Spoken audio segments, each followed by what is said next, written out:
So my story is really about how our work in the field sometimes has these unintended consequences that are even more heartening than the project objectives that we meet. Hi, I'm Sanji Velu. I work in India on HIV/AIDS, family planning and maternal child health issues. We were working with the National AIDS Control Organization in India to develop a campaign to promote HIV testing for pregnant women. We wanted to capture a testimonial. We thought it would be powerful to use a real story, a real woman, a real testimonial rather than using an actor. But we had a really hard time finding this person because even though there were several women that we met and spoke to and who had powerful stories to tell, they didn't want to come on the media. They didn't want to speak on national television.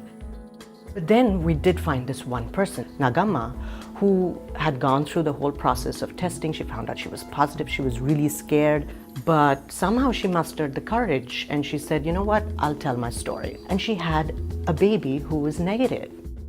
जब मुझे बच्चा होने वाला था और मैं HIV positive निकली, मैं डर गई। सोचा मेरे बच्चे का क्या होगा। उन्होंने जो भी कहा मैंने किया। ICTC की वजह से मेरा बच्चा अब एकदम ठीक है। When the campaign went out, there was not much information about prevention of mother-to-child transmission in India at that time, and so it was hugely successful because more than 50% of the pregnant women who were exposed to the campaign actually took some action.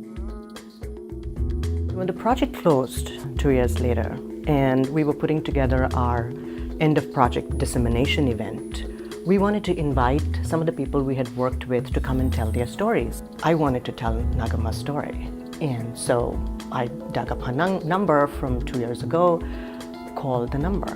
I can't even tell you how excited I was to hear her voice again. But even more than that, she was really excited to speak to me again because in the 2 years after we had worked with her on this campaign, her life had gone through a complete transformation. She was no longer this shy, coy person who's inhibited. She had gone out and told her story to a lot of people in her community. She had started to work with an NGO. She was doing outreach work where she was now being a peer educator, and she was going out and talking to other pregnant women and motivating them to go for testing and to prevent transmission to their babies. And so she had become this sort of empowered leader in her community, all from the experience of working on this campaign. Even more than the data, it's the lives that we've touched, it's the people that we've changed, and how their lives have changed from working with us and being associated with our programs. That was, in fact, even more powerful than the data. My story is about individual transformation.